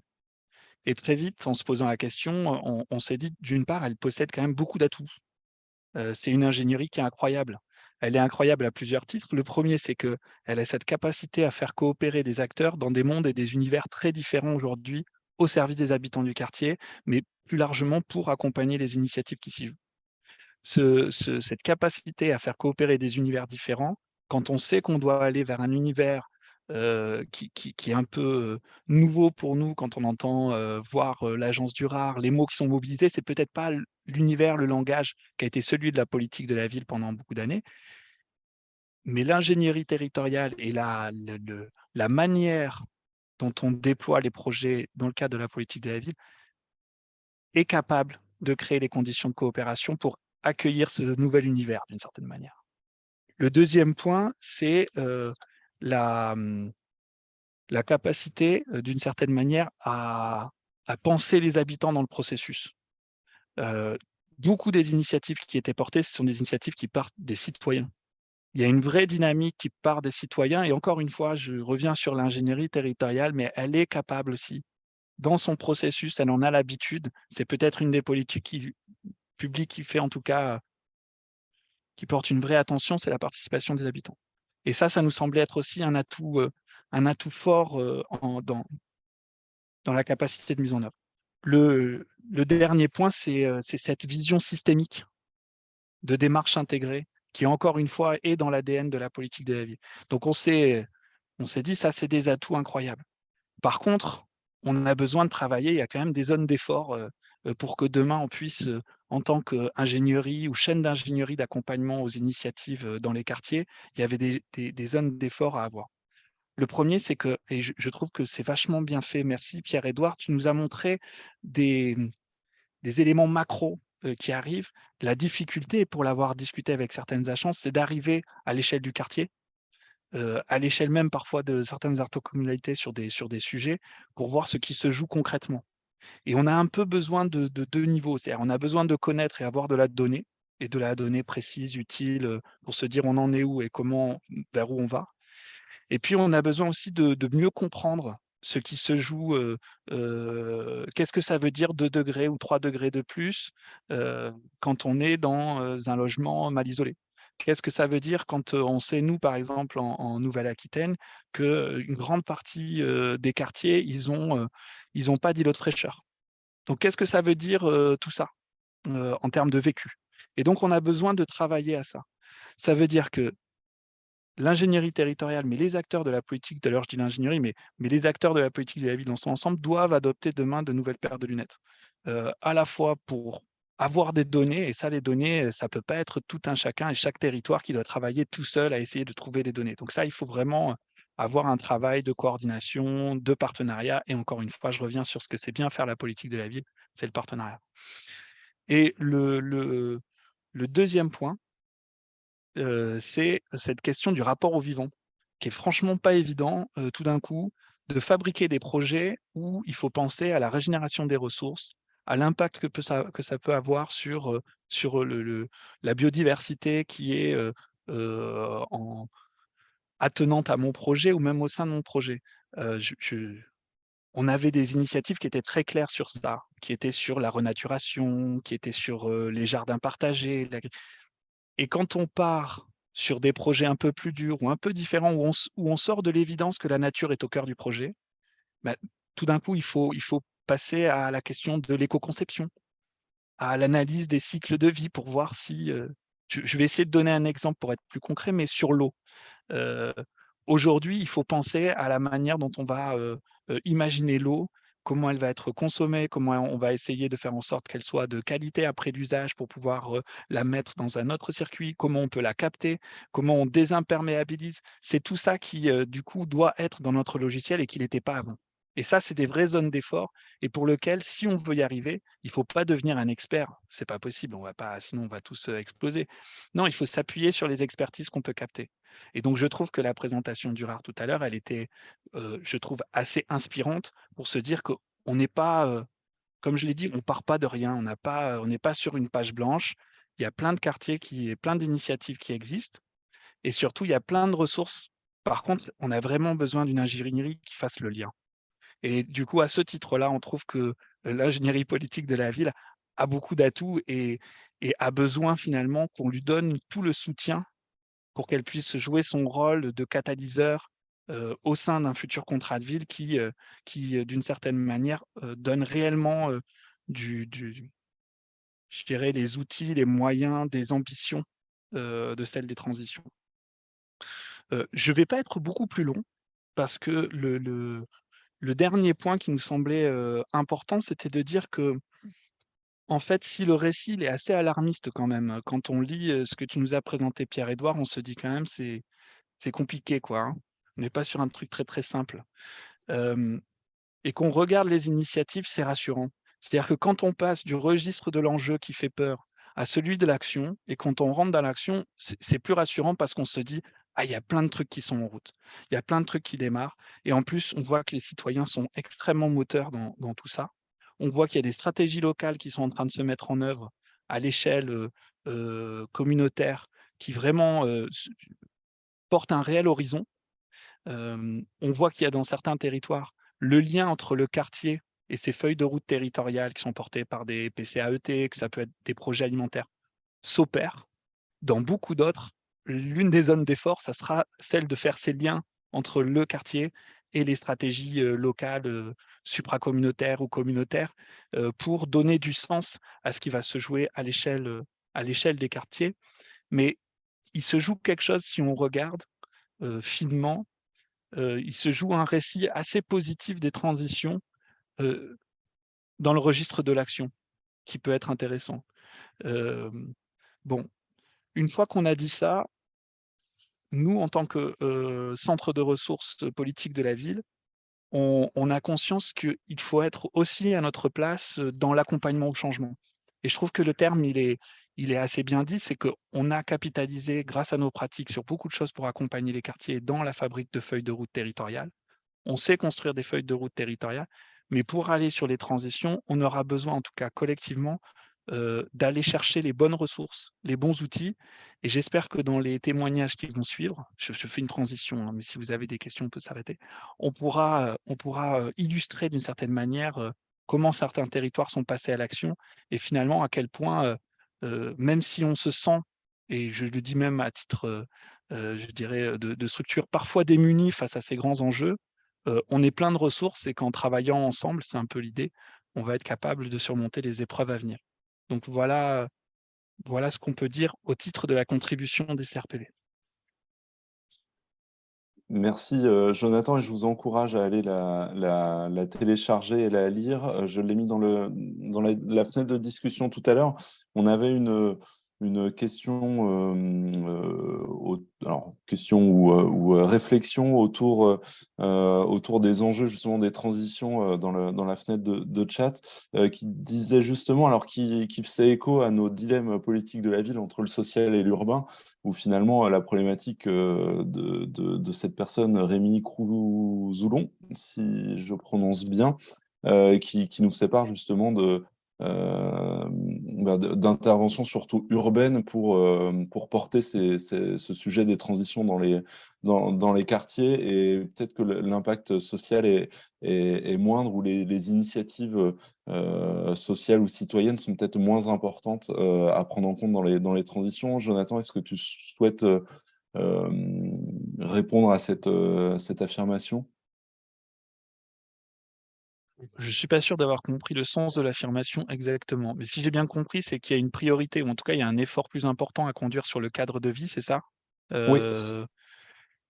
Oui, bah, en fait, j'ai envie de dire que ça fait partie des zones d'effort, qu'il faut mesurer. C'est-à-dire qu'il y a certes un cadre de vie qu'il va falloir adapter, mais si demain je prends l'alimentation comme miroir parce qu'on a beaucoup d'initiatives sur l'alimentation. Si demain on veut être dans un système alimentaire qui est plus vertueux, plus durable, et qui permet, aux acteurs, de se nourrir autrement, on doit repenser toute la chaîne et ça peut sembler être un petit effort, hein. Oh, il suffit de faire une épicerie sociale et solidaire, mais en fait, c'est pas ça, hein. C'est tout un système qui doit être, repensé et c'est pour ça qu'on est obligé de travailler avec, les copains qui portent le projet alimentaire de territoire, qui eux-mêmes travaillent avec, parfois, des acteurs plus régionalisés qui vont pouvoir discuter avec les filières.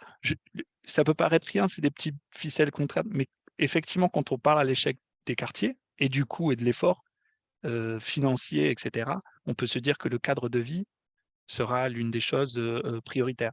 Mais si on rentre par la vie de l'habitant et il doit se nourrir, il doit avoir accès à certains services et cetera, les choses seront peut-être à nuancer. Voilà. Merci Jonathan pour cette réponse. Je propose qu'on enchaîne, je vois le temps qui passe, avec une dernière séquence sur 2 niveaux qu'on a souhaité. Premier niveau, c'est un petit peu ce que peut proposer un centre de ressources suite à cette présentation de la contribution, et on va s'appuyer sur les cycles mis en place par Réseau Ville sur Bretagne, Pays de la Loire assez rapidement. Et puis derrière, on enchaîne avec une vision plus quartier, et cette fois avec les QPVR de la métropole d'Aix-Marseille. Frédéric, je te laisse la parole pour débuter, hein. Comment, toi, depuis le Ouais. début de l'année, tu travailles cette question des transitions à une échelle interrégionale et pour les acteurs de la politique de la ville? Ouais. Effectivement, donc effectivement, mettre le pied dans les transitions, c'est choisir un angle. C'était pas évident, effectivement. Jonathan l'a esquissé tout à l'heure. Il faut bien démarrer. Nous, on a fait le choix de prendre l'angle du changement climatique et de l'adaptation du changement climatique parce que ça avait une approche systémique, parce que ça sous-entendait des vulnérabilités des populations des quartiers et ça nous a permis de lancer un programme qui s'appelle Labo Quartier en transition, qui vise à accompagner 4 territoires du Grand Ouest avec la logique de croisement des pratiques et d'avoir des terrains, des approches d'expérimentation qu'on peut aussi amener à ajuster en fonction des réalités locales, quoi. Nous, c'est assez simple. On s'est dit que les transitions, même si elles étaient abordées dans le cadre des plans climat-énergie, les acteurs de la politique de la ville, ils n'étaient pas forcément tous sensibles, tous au niveau. Donc, on est passé sur une première brique sensibilisation au travers des Flex du climat. On aurait pu prendre d'autres outils, mais en gros, l'idée pour nous, c'était de les mettre à niveau. Cette mise à niveau, elle nous a permis ensuite de conduire un séminaire de travail, là, à l'échelle interrégionale, avec les 4 sites et d'autres réseaux, d'autres acteurs de nos territoires. Et ce séminaire, il permettait de faire se rapprocher acteurs de la politique de la ville et acteurs des transitions. Et donc là, on s'est appuyé sur des réseaux comme Théo, donc membre du RAR, pour aussi mobiliser des acteurs, aller chercher les bonnes ressources auprès des agences de la biodiversité. Bref, de coller autour de nous en fait d'autres experts finalement qui n'étaient pas dans nos réseaux habituellement. Ça nous a permis, ce séminaire, de travailler sur plusieurs briques qui nous permettraient ensuite d'aller sur le territoire justement pour travailler des feuilles de route et mettre en mouvement les acteurs. Donc, ce séminaire, il nous a permis de travailler 3 sujets qui sont un peu éloignés de nos sujets. Donc, le premier, c'était la question des SAFN, des solutions d'adaptation fondées sur la nature. Et là, de voir de quelle manière, en gros, on a des outils qui peuvent être déjà mis en place pour travailler des aléas climatiques, des problématiques, etc. Donc, un premier acteur, donc pour nous, ça a été l'Agence bretonne de la biodiversité avec laquelle on s'est associé pour le faire. Deuxième travail, c'était de se mettre en mouvement sur un aléa climatique. Pierre-Edouard me les a brossés tout à l'heure. Il y a des vulnérabilités. Et en fait, on a proposé un atelier sur les canicules pour questionner justement le spectre en fait, des problématiques que ça pouvait avoir en direction des populations et voir derrière quelles solutions on pouvait imaginer à la fois sur des logiques plus populationnelles, donc institutionnelles, individuelles, et du coup de commencer déjà à se projeter sur des solutions. Donc, c'est là où on s'aperçoit effectivement avec le diagramme que vous présentiez tout à l'heure, c'est que c'est une approche plurielle. Quand on parle des canicules, on ne parle pas que de la prévention. Il faut aussi avoir une réflexion sur la morphologie urbaine. Il faut avoir une attention sur des nouvelles approches des professionnels de la médiation sociale qui travaillent en hyper proximité, etc. Bref, il y a tout. Ça nous permettait déjà de cartographier un premier spectre d'action. Et puis, le troisième atelier qu'on a voulu travailler, c'était la dimension de la data. Parce que, du coup, on l'a largement souligné tout à l'heure, la donnée, elle va être essentielle pour pouvoir observer, accompagner les politiques publiques dans des mesures qui soient les plus précises possibles en relation avec des problématiques qui sont aussi très contextualisées. Et c'est ce contexte qu'on a besoin de faire redescendre, en tout cas au plus près des quartiers. C'est bien le macro, mais il faut regarder localement, quoi. Donc, on les a à la fois sensibilisés aux outils de data science, donc leur donner aussi des repères sur comment conduire de l'analyse avec des données qui peuvent être croisées avec des données publiques, des données privées, etc. Les aider à projeter en fait une problématique pour pouvoir derrière les amener à faire des cas d'usage en fait sur la donnée. Et le cas d'usage qu'on leur a donné, c'est autour justement des canicules. Donc derrière, qu'est-ce qu'on mobilise comme données?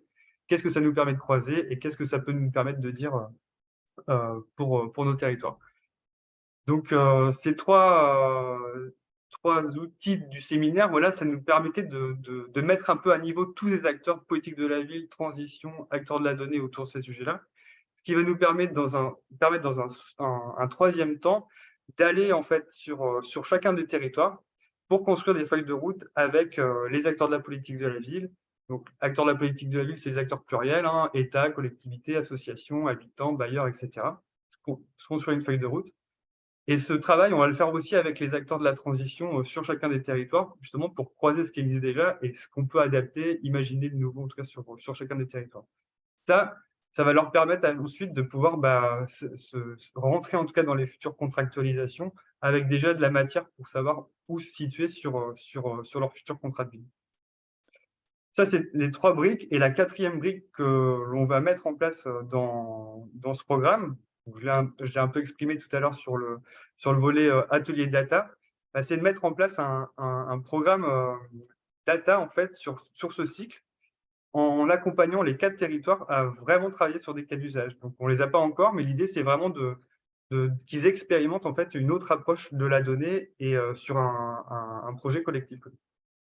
Donc voilà, de façon très globale, en fait, l'approche. C'est une approche qui est assez simple finalement, mais qui nous permettait, nous, de faire du réseau, construire de la culture commune et mettre le pied à l'étrier pour être très pratico-pratique sur le terrain. Et en tout cas, on espère que ça va porter ses fruits. En tout cas, les premiers retours sont vraiment très positifs. Voilà, c'était très attendu, en tout cas, ce maillage connu.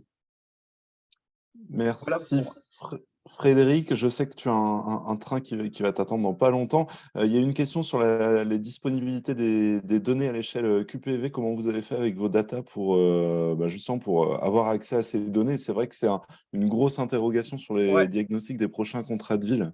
C'est le gros problème. En fait, ça nous nécessite beaucoup de travail en amont avec les opérateurs de la donnée parce que du coup, elle n'est pas toujours disponible en fait à cette échelle-là. Et donc, on travaille, nous, avec des profils de data scientists qui sont capables en fait de faire des croisements de données sur de la donnée massive, ce qu'on ne peut pas faire, nous, sur des approches observatoires classiques. Et le gros sujet, en fait, c'est la mise à disposition de ces données-là par les producteurs de la donnée. Et pour nous, ce qui est important aussi, parce que c'est, en fait, une fois qu'on a la donnée, c'est facile, quoi, grosso modo. On a des techniciens qui savent faire. Mais avant ça, en fait, il faut aller collecter la donnée et il faut que les opérateurs soient en capacité de la donner. Et ça, c'est le plus gros du travail, en fait. Donc, on a milité avec Réseauville pour mettre en place des clauses data dans les futurs contrats de ville pour justement aller chercher des partenaires et en étant partenaire du contrat de ville, les impliquer à livrer de la donnée qui est très précieuse, en tout cas sur ce genre d'observation. Et ce qui est important, c'est sortir de la donnée juste pour l'analyser, mais c'est vraiment faire des croisements publics-privés. C'est ça où on va en chercher aussi de substances qui va être intéressante, en tout cas dans les croisements aussi. Mais je vous renverrai, si vous voulez, le livre blanc sur data et quartier qui aborde tous ces sujets-là. Et Nadège, tu souhaitais un complément justement sur les données? Oui, mais juste, je rebondis parce qu'effectivement, nous, nos observatoires régionaux énergie-climat, ils travaillent là-dessus et c'est leur métier d'aller chercher la donnée auprès des producteurs de données, de la capitaliser et la remettre à disposition des territoires. Ouais. Donc, n'hésitez pas à les contacter parce que ça rentre vraiment dans les missions pour lesquelles ils sont mis en place. Et effectivement, du coup, le fait d'avoir rencontré Théo du réseau RAR, ça nous a permis d'évoquer ces sujets et du coup de voir qu'il y avait des convergences de sujets, d'objets et des pratiques à croiser. Donc, effectivement, c'est ce qui va se passer là dans les prochains mois, j'espère en tout cas.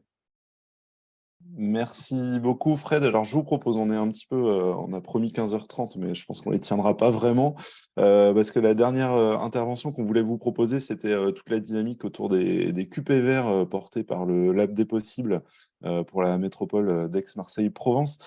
José, je te propose de prendre la parole. Je ne sais pas si tu as un diaporama. Alors José, je crois qu'on ne t'entend pas.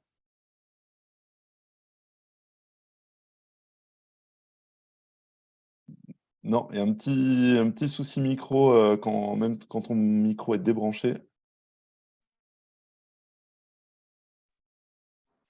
Est-ce que là, ça marche? Là, c'est parfait. Là, c'est Super. parfait.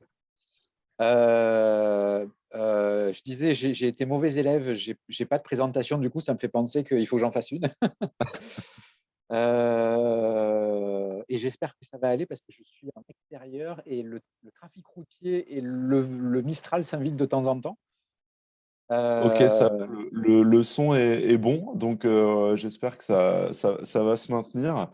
Et puis, bah, c'est bon, tu peux dérouler peut-être une première, nous reposer un petit peu les bases de la genèse de ce projet sur les QPVR que vous avez porté maintenant depuis quelques mois, quelques années. Ah, le son est reparti. Allô, allô, C'est allô. bon. Ah. Donc, je vais vous faire le récit des QPVR, juste pour me présenter rapidement. Je m'appelle José da Silva, je suis l'animateur du lab, qui est le lab d'innovation sociale de la métropole et qui est rattaché à la direction de vision sociale, qui a dans son spectre les questions de politique de la ville, de lutte contre les discriminations, de prévention de la délinquance, et d'économie aussi sociale et solidaire. Et alors, ça va faire écho à tout ce qui a déjà été dit, notamment par les intervenants précédents et Jonathan, mais c'est pas anodin si c'est le lab qui porte ces questions de transition écologique. C'est aussi parce que dans le cadre du contrat de ville qui est suivi au niveau de la direction, en fait, la question des transitions écologiques ne rentrait pas dans les cases. Donc, assez naturellement, le lab s'est positionné sur ce sujet-là. Pour tout vous dire, alors, nous, on parle effectivement de QPVR parce qu'on a hacké l'acronyme QPV à la suite d'un exercice de prospective où, en fait, tout participant en 2019 nous avait dit on a un patrimoine naturel qui est assez riche, mais on ne l'utilise pas pour construire du lien social et faire cohésion. Et du coup, on avait décidé de parler de QPV, QPVR, quartier plus vert, aussi pour signifier et inviter au changement de lunettes. Parce que dès le début, en fait, en tout cas dès 2019, on s'est dit il y a des ressources sur les territoires de la politique de la ville et on ne les regarde jamais en tant que telles. Et une des premières ressources, et ça a été dit, c'est toute l'ingénierie de la politique de la ville qui est en capacité de déployer un certain nombre de politiques publiques et d'actions. Donc, on s'est beaucoup appuyé là-dessus, on a beaucoup milité pour ce changement de lunettes. À un moment donné, on s'est demandé si QP vert, ce n'était pas aussi quartier pour le vivant. Et puis, bon, il se trouve que l'acronyme, la dimension QP vert avait l'air de mieux s'ancrer dans les têtes, notamment de nos collègues du droit commun qui nous ont très vite questionnés sur ce qu'étaient les QP verts. Et pour nous, ça a été un peu le prétexte à l'accroche. Et du coup, on a commencé à penser les transitions écologiques sur deux pieds. Le premier pied via un budget participatif dans un QPV, enfin une expérimentation de budget participatif dans un QPV, qu'on a tout de suite intitulé Transition écologique et qualité de vie. Transition écologique au pluriel, ça c'était pour satisfaire le côté très technique. Qualité de vie, ça c'était pour être compris par les habitants. Parce qu'une des difficultés qu'on a eues avec ce sujet-là, c'est qu'on avait décidé du parti pris, à savoir qu'on pouvait parler de transition écologique dans les quartiers populaires. Par contre, c'est vrai que ça a demandé en fait une certaine adaptation. Et en ça, ça a été plutôt riche parce que les habitants nous ont quelque part un peu obligés à redescendre sur quelque chose de moins stratosphérique. Ça a été la première entrée, le budget participatif, transition écologique et qualité de vie. Et la deuxième pilier de QPVR a été la mise en place d'une communauté apprenante, où à l'intérieur, on retrouvait nos collègues du droit commun, c'est-à-dire la stratégie environnementale, le plan climat, nos collègues de la mobilité, donc des agents publics, l'État, des fondations, mais aussi beaucoup d'acteurs privés, notamment issus du monde de l'économie sociale et solidaire. Et ça a été dit aussi, mais on a eu du mal à cerner en fait cette dimension QPVR, transition écologique, c'est extrêmement large. Donc il a fallu en fait construire le Lego. On avait commencé à construire avec cette communauté apprenante, avec une difficulté, et ça a été dit aussi tout à l'heure, c'est qu'on ne parle pas forcément le même langage. Quand on a invité nos collègues du plan climat à travailler sur ces sujets-là avec nous, on leur a vanté les mérites de l'ingénierie de la politique de la ville, en parce que, en fait, eux nous ont dit deux choses. La première chose, c'est on est un peu éloigné du terrain et on ne sait pas comment toucher le citoyen. Et nous, on leur a répondu, on a des réseaux sur les territoires, c'est les QPV, c'est l'ingénierie de la politique de la ville, on peut vous accompagner à faire ça. Le deuxième élément qu'ils nous ont répondu, c'est OK, OK pour faire des QPV, des territoires démonstrateurs, mais quand même, prenez bien conscience que les habitants des QPV ne sont pas notre cible. Et pour le plan climat, la cible, alors je caricature un peu, mais c'est plutôt l'habitant de la zone résidentielle d'Aix-en-Provence qui roule en SUV. Et effectivement, quand on s'intéresse à la data, et là on a le nez en plein dedans dans le cadre de l'observation et de l'évaluation de notre contrat de ville métropolitain, ce qui est mis en lumière notamment par une étude qui s'appelle le COMPA, c'est que les quartiers prioritaires de la politique de la ville sont des quartiers plutôt économes en termes énergétiques, plutôt économes en termes de consommation d'espace, plutôt, ça a été dit tout à l'heure, peu émetteurs de gaz à effet de serre. Et autre vertu, ils utilisent plus les transports en commun que la moyenne. Donc, quand on a dit tout ça, on a une belle musique qui nous tire vers les transitions écologiques. Par contre, on a du mal à avoir les bonnes paroles parce qu'effectivement, on est quand même sur un modèle vertueux qui est très, très largement subi par les habitants des QPV, mais ça reste quand même un beau terrain de jeu. Donc aujourd'hui, en fait, j'essaye d'être rapide, je regarde la montre, mais aujourd'hui, ce qu'a donné en fait la communauté apprenante, c'est le fait de déconstruire le Lego et de se dire, OK, on va prioriser 4 entrées. La première entrée, c'est se nourrir. La deuxième, c'est habiter. La deuxième, c'est se déplacer. La quatrième, c'est prendre soin. Sur le volet se nourrir, ça fait un petit moment qu'on a des relations assez étroites avec nos collègues du projet alimentaire territorial. Et ce qu'on a décidé conjointement, c'est de rédiger une feuille de route commune, politique de la ville PAT, qui soit en fait la feuille de route thématique du futur contrat de ville métropolitain sur ces questions d'alimentation durable et de qualité pour tous. À l'intérieur de cette feuille de route, on y trouve 5 axes. L'entrée économie régénérative, en partant du principe qu'à chaque fois, l'alimentation est une clé en fait pour ouvrir une porte.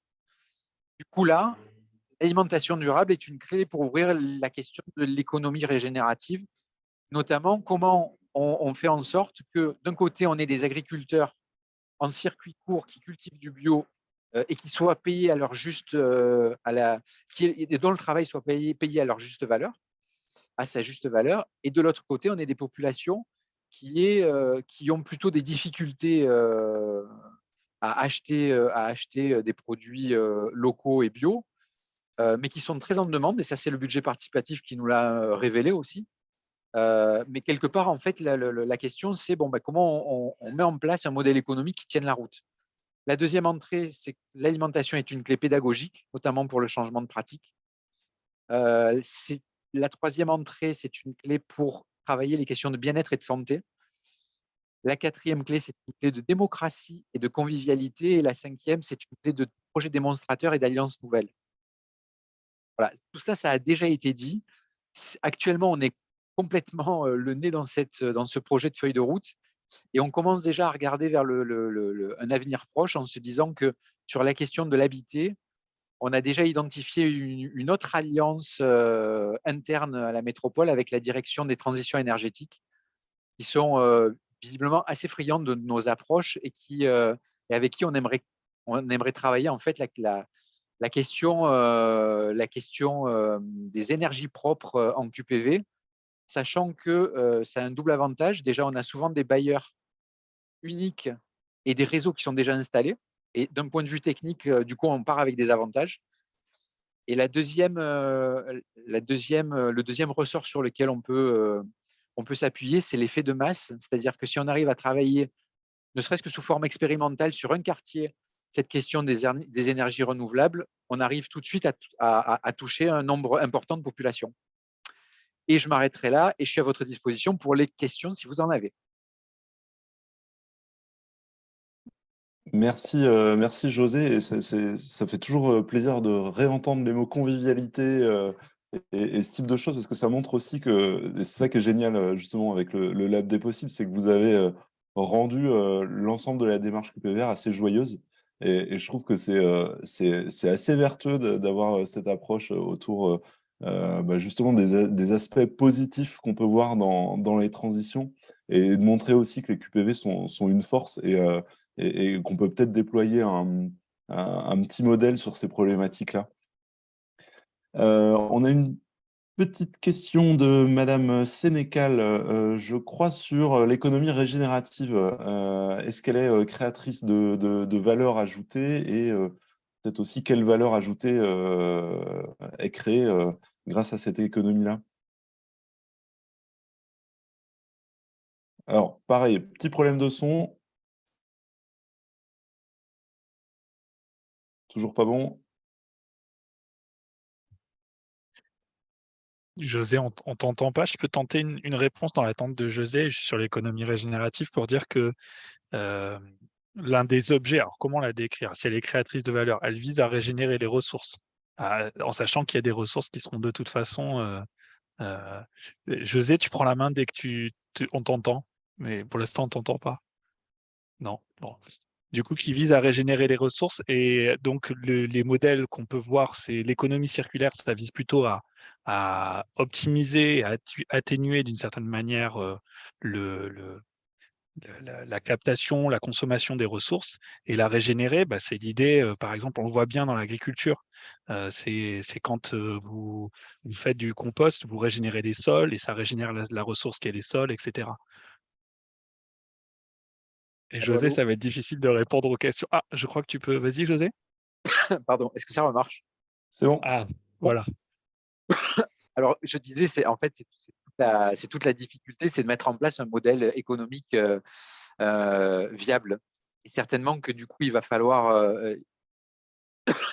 penser en fait un modèle économique hybride qui repose à la fois sur des financements publics, aussi en capacité de faire appel à du financement privé, et à faire appel à de l'autofinancement.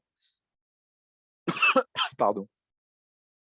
Modèle qu'on essaye c'est une question qu'on essaye de creuser. Alors, elle a été posée sur la table dans le cadre du travail avec l'alimentation, avec nos collègues du PAT.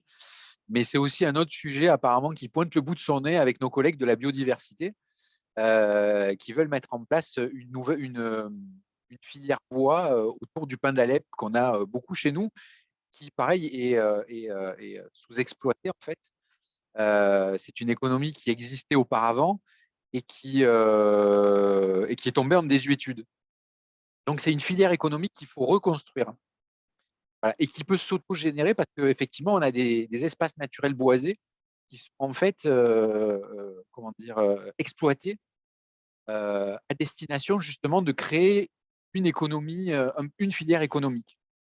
Alors, je ne sais pas si j'ai tout à fait répondu à la question, mais si je reviens à l'alimentation, en fait, le vrai nœud du problème, c'est la question c'est plus la question de l'agriculteur, puisque de celui de l'habitant. On arrive par des biais, et ça a été un peu évoqué tout à l'heure, notamment d'épiceries solidaires, à mettre en place des systèmes de distribution, notamment en s'appuyant sur le réseau VRAC, qui rendent accessibles en fait les produits bio en circuit court. En fait, toute la question, c'est comment on travaille ça avec les agriculteurs. Parce qu'aujourd'hui, on n'a pas encore la réponse. Les subventions aux exploitations agricoles sont extrêmement compliquées, puisque c'est un acteur économique. Donc, en tant que collectivité locale, on n'a pas cette capacité-là. Donc, vraiment, le nœud de l'économie générative côté agriculture, il est là. Merci José. Il y avait une question sur la feuille de route. Alors, je pense que Cité Ressources avait publié des comptes rendus. Je ne sais pas s'il y a une feuille de route ou un document sur QPVR de capitalisation qui a été réalisé autour. Alors, c'est possible, oui, il y avait eu un document de capitalisation, mais qui a besoin d'être mis à jour. Parce que je vous avoue que depuis en fait qu'on s'est plongé dans la construction du futur contrat de ville, il y a énormément de portes qui se sont ouvertes. Alors, avec le projet alimentaire territorial, on avait déjà des liens par le passé, par une opération d'envergure qu'on avait montée dans le cadre du Covid, qui était les paniers solidaires. Mais par contre, comme on sollicite énormément nos collègues du droit commun, on a des portes qui s'ouvrent au niveau de l'équipe environnement et biodiversité. On a des portes qui s'ouvrent au niveau de la direction des transitions énergétiques et des bâtiments. Donc voilà, QP Vert mérite une petite mise à jour parce que comme on est dans l'actualité brûlante de la politique de la ville, à partir du moment où en fait l'équipe a décidé d'investir ces sujets de transition écologique, en fait, avec beaucoup de bonheur, on voit que les portes s'ouvrent assez facilement. Ok, et on avait une autre question sur l'ingénierie. L'ingénierie, le lab des possibles, c'est plus ou moins l'équipe politique de la ville avec un changement de regard porté sur l'intervention en quartier à la base à Aix-Marseille, parce que la collègue de Tours nous demandait un petit peu le lien entre le lab des possibles et les équipes politiques de la ville et le lien innovant entre les deux. Peut-être un petit rappel sur ce qu'est le lab des possibles à Aix-Marseille. Ouais, alors le Lab des possibles à Aix-Marseille, c'est une mission qui compte 2 personnes, qui est rattachée directement à la direction cohésion sociale. On a une particularité, c'est qu'en fait, au sein de la direction générale déléguée, nous, on est dans un pôle qui s'appelle le pôle concevoir, et nos collègues de la politique de la ville sont dans le pôle réaliser. Alors évidemment, il n'y a pas les pensants et les sachants d'un côté et les exécutants de l'autre. On travaille plus que main dans la main. Le lab, en fait, il a 3 missions. La diffusion de méthodes de travail issues du design public et du design thinking. Donc, c'est vrai que ce sont plutôt des méthodes qui sont issues du monde du digital et du secteur privé. Mais l'idée, c'était de changer les pratiques et les façons de faire. Je crois que c'était Einstein qui disait qu'il fallait être fou pour penser qu'on obtiendrait des résultats différents en faisant toujours de la même manière. Donc voilà, l'idée du lab, c'est de s'appuyer sur ces nouvelles méthodes de travail, intelligence collective, intelligence émotionnelle, enfin, la question des récits aussi. Le troisième champ de travail du lab, c'est l'accompagnement de projets à impact. Et le troisième volet, pardon, c'est le coportage de démarches cadres. Et quand on parle de coportage, c'est véritablement toujours avec les équipes politiques de la ville. Sur des gros dossiers cadres pour nous, il y a QP Vert, donc la question des transitions écologiques. Il y a la fabrique de l'inclusion numérique, équipée, connectée, accompagnée. Et puis, alors, il y a un autre sujet qui est lié à QP Vert qui s'appelle la bonne mère, MER, en référence à Notre-Dame de la Garde. C'est la mise en place d'une politique publique de mer inclusive. On a 255 km de littoral au niveau de la métropole et on a 3/4 des enfants en QPV qui ne savent pas nager. On a aussi un secteur, des filières économiques liées au nautisme qui sont en tension. Donc voilà, l'idée, c'est de retisser du lien entre finalement la mer et sa population.